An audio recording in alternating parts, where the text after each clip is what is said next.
Essa evolução, cujo maravilhoso caminho estamos observando, é produzida em seu aspecto conceitual por uma transformação de princípios e de leis. As formas do ser, como as encontrais em todos os níveis, gama, beta, alfa, são simplesmente a expressão desse pensamento em contínua acessão. Lembra que gama era associada à matéria, beta à energia e alfa ao espírito. Na reconstrução desse pensamento, que atingis mediante a análise e a observação, está a síntese máxima que resume o mistério da criação. Por isso, melhor que nos entretermos no estudo das formas orgânicas, fenômeno que conheceis porque exterior e mais imediatamente acessível, é insistir na compreensão dos princípios que determinam e regem o transformismo, isto é, o estudo das causas mais do que os efeitos, né? E a ciência busca muito isso mesmo, a ciência básica, né? Buscar entender as causas para tentar entender o porquê dos efeitos, né? Por isso, a grande síntese vem uma obra da ciência espiritual, pode-se dizer assim, né? Comecemos, pois, pelo que é prevalentemente o aspecto conceitual dos fenômenos biológicos, o princípio diretor em sua ascensão, para depois observar o aspecto dinâmico do devenir das formas em que se exprime a seção desse princípio. O aspecto estático das individuações orgânicas está suficientemente expresso por vossas categorias botânicas e zoológicas e pelo princípio darwiniano das formas já conhecidas. Nesses três aspectos, como nas fases precedentes, esgota-se o estudo da fase alfa. Na realidade, estão fundidos juntos, presentes em qualquer gênero e a qualquer momento, como cada pensamento está fundido na veste que o manifesta. Assim, vos aparece na história do desenvolvimento ontogenético e filogenético, embriologia, metamorfologia e genealogia da espécie. O nome é comprido, né? Só compreendereis isso se o considerais como desenvolvimento mais de princípio que de formas, de psiquismo que de órgãos. Você vê que há um desenvolvimento do que está por detrás das próprias formas que a gente estuda. Na ciência a gente estuda mais essa forma do que o princípio em si. Ele fala que há uma transformação desse princípio. Por tudo que dissemos sobre a teoria dos movimentos vorticosos e sobre a lei biológica da renovação, o movimento ou princípio cinético da substância torna-se cada vez mais intenso e manifesto e guia-nos às portas da terceira fase alfa, como um conceito fundamental, o metabolismo. Vimos a sua íntima estrutura. Metabolismo, fato desconhecido entre gama e beta, fato novo que significa ritmo acelerado de evolução. Você vê que o metabolismo é a transformação da substância, do que está por detrás, né? De uma forma extremamente dinâmica, né? Coisa que no gama e no beta, que é na matéria e na energia, você tem transformação, mas elas são, no gama ela é bem estática, né? São a própria matéria se transformando, né? As suas várias fases, né? As suas várias formas de ser, né? Dos átomos, moléculas e companhia limitada. E beta, que é a energia, essa transformação das várias formas de energia. Já no alfa, que é a própria expressão da vida, né? Ela vai muito além. Por isso que a gente até fala que a fase alfa, que é a vida, tudo, a física é uma grande incógnita para a ciência física, né? No sentido de que a vida viola os princípios da física porque tem um fator que a física não leva em conta, né? Em relação a isso, ele fala do metabolismo como um processo de até aumento de complexidade de tudo que faz parte de cada um de nós e do nosso redor. Aí eu questiono uma dúvida. Essa complexidade sempre existiu em gama, em beta, ou ela realmente vai surgindo numa espécie tipo de evolução a partir da simplicidade, do mais simples, Ou ela sempre esteve ali, mas não foi percebida? A complexidade que ela tem na fase gama e na fase beta, ela é bem menor, né?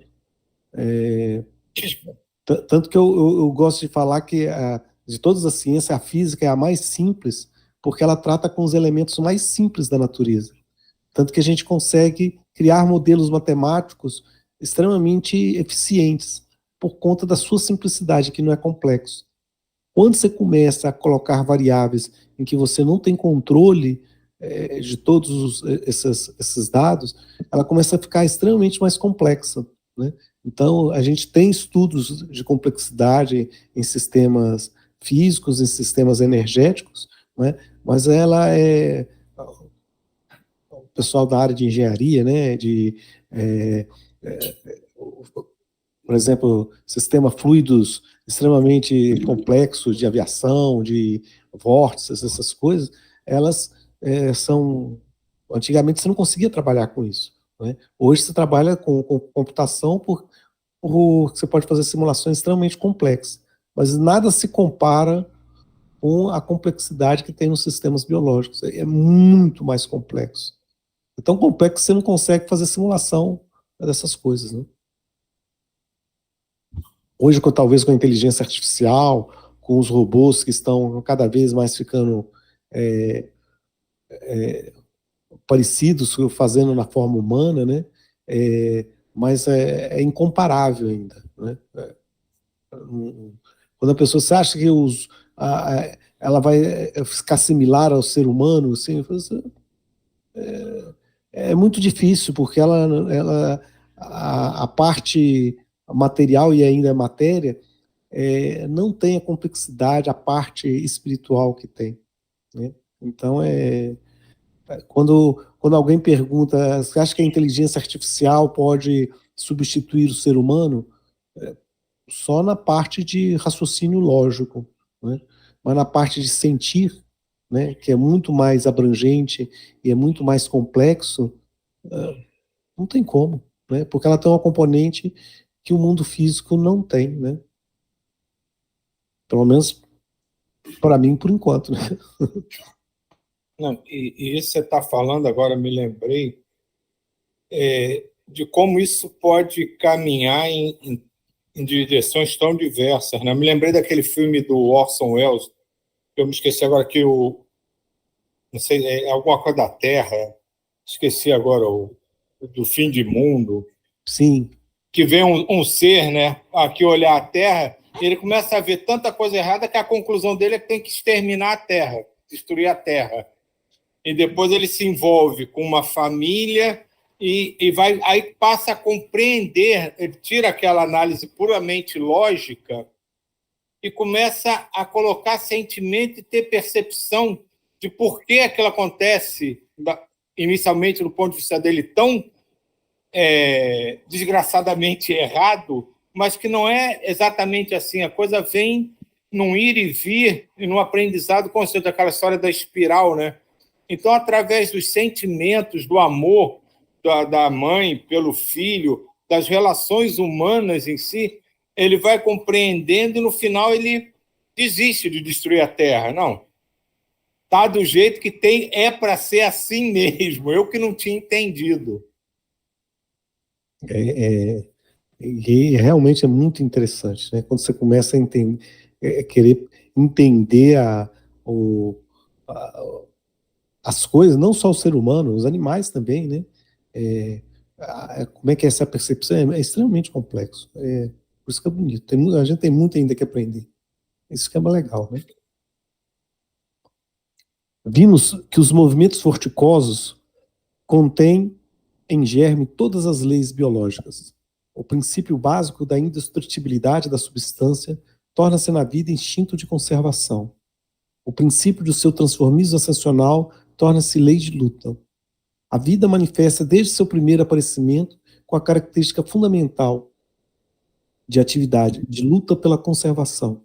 Esse princípio logo se divide em dois: conservação do indivíduo e conservação da espécie, o que preside duas funções básicas: nutrição e reprodução. Isso é muito bacana, né? essa questão de se autopreservar, né?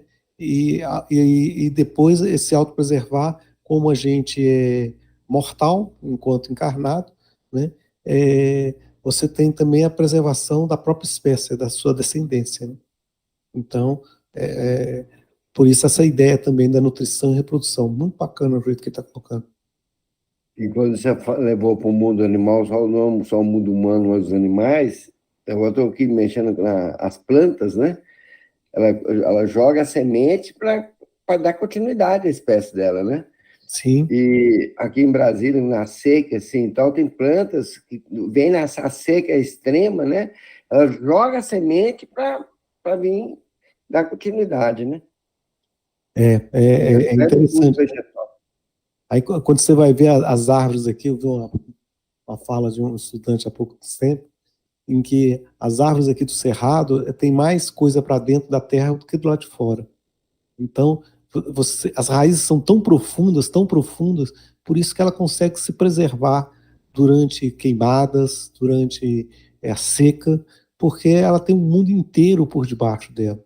Então, as raízes, e depois, quando um pouquinho de água que chega, ela já floresce, né? Então, aqui em Brasília, o Rômulo vai concordar, a época dos ipês, né, em julho, né, para agosto, é muito bonito. É uma riqueza. Né?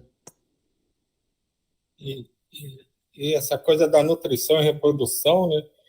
Se a gente extrapolar, né, não só para essa coisa de conservação da espécie física, né, a gente pode extrapolar isso para a própria evolução do nosso ser em totalidade, né, porque a gente se nutre do conhecimento que a gente vai aprendendo para evoluir, para crescer, e reproduz isso fazendo e automaticamente, pela demonstração, vai ensinando os outros a se nutrirem daqueles conhecimentos, daquelas ideias, e depois vão reproduzindo essas ideias. Então, não é só uma coisa do ser físico, da conserva, veja assim, né, da conservação da espécie humana em si.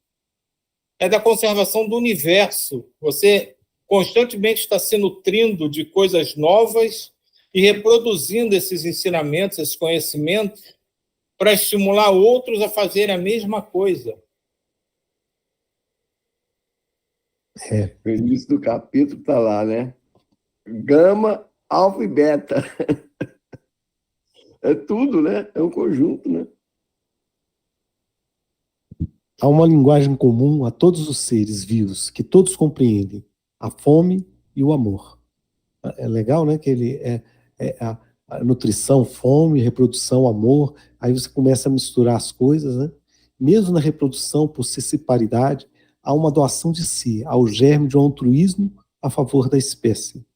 A vida aparece imediatamente, desde suas primeiras formas, com a marca de ilimitado egoísmo.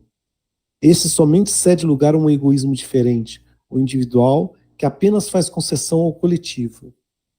Mas sempre trata-se de leis férreas, ferozes em seus primórdios, mas sempre equilibradas, em perfeita justiça. No íntimo, esse parágrafo que você leu, tão lindo, cara. Você vê que é interessante isso, né? Porque você tem a questão da importância do egoísmo no sentido inicial da espécie, egoísmo no sentido de autopreservação, né? Mas o egoísmo ele está ligado também a um altruísmo da espécie, para a preservação não só sua, mas da própria espécie. E quando a gente vai abrangendo isso, hoje a gente tem concepção que não adianta a gente ter, a gente ainda continua egoísta na questão da preservação, mas não só individual e não só da espécie, mas do local onde a gente mora, que é do próprio planeta, né? Então, a gente preserva a natureza, preserva o planeta por essa sede interna nossa de se autopreservar, né? Então, automaticamente o altruísmo, ou seja, você tratar todos de igual maneira, você trabalhar de forma colaborativa, de certa forma, um egoísmo, entre aspas, só que ele deixa de ser individual, passa a ser do coletivo. Aí a gente tira a palavra egoísmo e vai transformando em altruísmo, que é uma espécie de egoísmo coletivo, né? A gente quer preservar. A gente quer preservar a espécie, quer preservar a vida no planeta, quer preservar o planeta, quer preservar o sistema solar, quer preservar a galáxia inteira. Ou seja, que a gente começa a ir além, né? E quando ele fala aqui da reprodução por cissiparidade, né, há uma doação de si, ao germe de um altruísmo a favor da espécie. Rapaz, isso me lembrou numa frase, todo mundo já deve ter ouvido, né, dividir para conquistar. Foi sempre empregada com um aspecto negativo, né, de destruição. E, assim, e aqui você vê exatamente essa frase, dividir para conquistar, conquistar o universo. Uma coisa muito maior, para ver como a gente interpreta errado coisas simples e passa a usar de uma maneira negativa uma coisa que é espetacularmente grandiosa. Sim.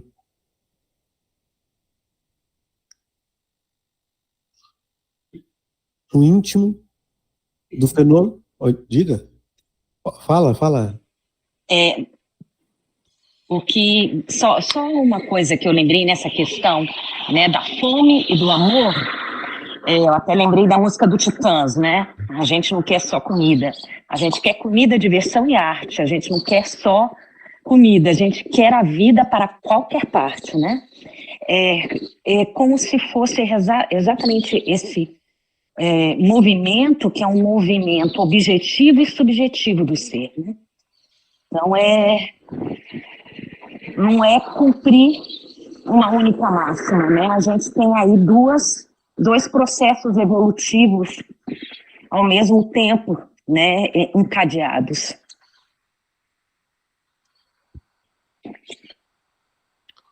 Legal. No íntimo do fenômeno existe, como vimos, o princípio de todos os futuros desenvolvimentos e das mais altas ascensões. O embate e o equilíbrio das forças do mundo dinâmico tornar-se-ão dor e justiça nos níveis mais elevados. O embate e o equilíbrio das forças do mundo dinâmico tornar-se-ão dor e justiça nos níveis mais elevados. Conservar-se é mais premente e sempre presente no esforço da vida. Tesouros de sabedoria são dissipados, todas as astúcias, os meios mais poderosos, todos os sistemas e os mais diferentes estilos são empregados, contando que se alcance esse objetivo. Olha que interessante a forma como ele está colocando. Dever supremo a quem não podeis escapar, mesmo que quisesses ficar ocioso. O instinto de conservação vos defende do suicídio, dando-vos o medo da morte. E é interessante isso, né? E de fato, né, é um instinto tão forte dentro da gente, o medo da morte, né? E mesmo para aqueles que já têm concepção bem firme que a morte é só do corpo físico, né? Mesmo assim, é importante isso estar bem impregnado dentro de nós, né? Para justamente a conservação de não só nossa, como de todos nós, né? Compreendei, porém, que se a conservação é necessidade inviolável, não pode sozinha constituir o fim último, porque é absurdo um ciclo fechado e estacionário de finalidade, uma vida que só tenha como meta a autoconservação. A vida não é fim em si mesma, mas meio para um objetivo mais alto, evoluir. Evoluir significa progredir na alegria, no bem.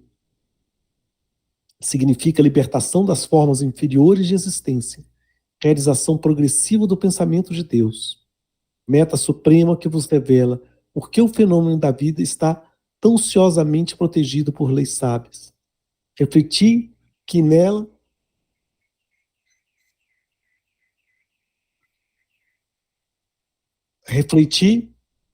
nela se quer supremamente vossa felicidade e elevai um hino de gratidão ao Criador.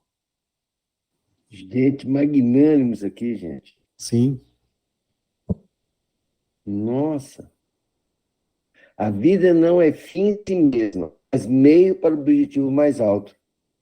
Evoluir. O Silvio está falando agora aí uma evolução que compreende a evolução espiritual, né? Da sim. grandeza de Deus, a nossa ascensão espiritual. Evoluir significa progredir na alegria. Progredir na alegria. Gente, olha isso aqui. No bem. Significa libertação das formas inferiores de existência.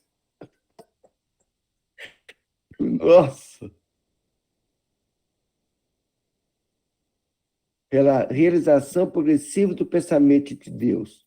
Meta suprema porque vos revela, porque o fenômeno da vida está tão ansiosamente protegido por leis sábias. Refletir que nela se quer, supremamente, vossa felicidade. Eu estou lembrando uma frase aqui que eu li uma vez no livro, depois eu passo para vocês. Jesus deixa essa mensagem para nós. Eu vos deixo a paz, eu vos dou a minha paz, para que a alegria em vós seja perfeita. Olha aí. Que bênção.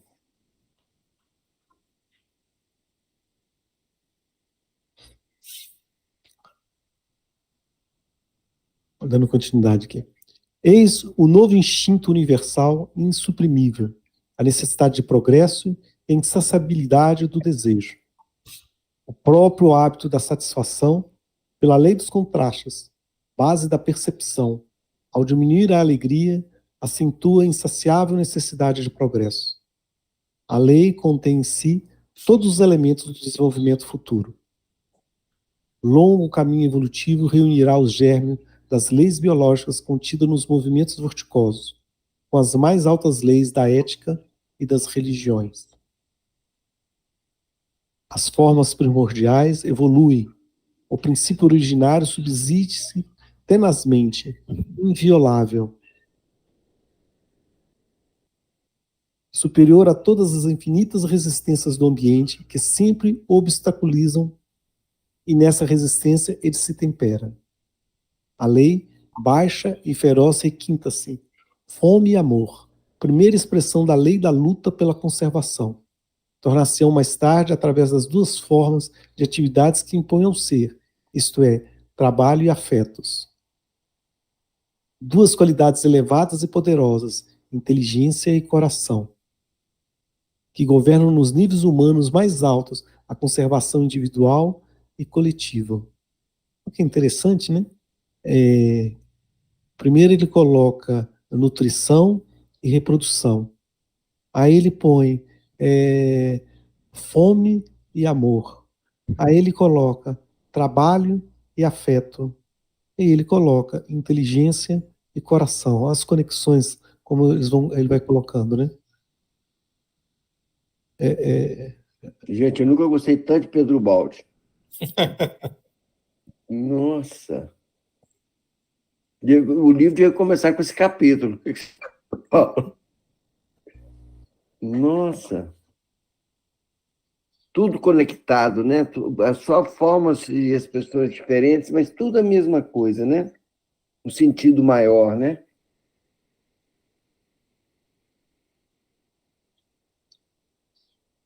Já estamos aqui. Vamos acabar esse capítulo aqui. Oi, meu amor.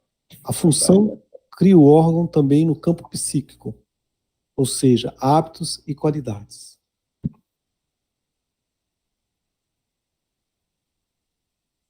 Surge imperceptivelmente com o exercício. Peraí que eu botei errado aqui. Como é que é? Peraí que eu errei aqui.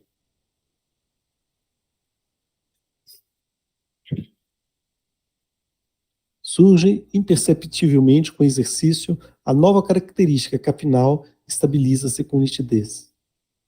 Né? Acho que dá para a gente parar aqui, né? Mas essa conexão que ele fez, né, ficou interessante, né? Fome, amor, trabalho, afeto, inteligência e coração. É. E são coisas que, para muitos, são antagônicas, né? Inteligência e amor, né? Essas coisas, para muitas pessoas, são antagônicas, que não podem andar juntas, né? E eles colocam como se fosse yin e yang, né? Se complementando, tornando a perfeição do todo. Isso é interessante, né? E é bem isso mesmo, né? O racional, o, o, o pensador e o sentidor, né? O que pensa e o que sente, né? Os dois são tão importantes quanto, ou mais, né? E agora, e aí, quando determina esse parágrafo aí, interessante também, porque a função cria o órgão também no campo psíquico, ou seja, hábitos e qualidades surgem imperceptivelmente com o exercício a nova característica que, afinal, estabelece-se com nitidez. Olha aí. Deus, eu não consigo imaginar essa estabilidade, não. Vamos lá, né? Mas essa frase comprova que Ismael está certo. Conforme avança, vai ficando mais fácil. Muito grande. Obrigado, Paulo. Nossa, que magnânimo esse capítulo 61.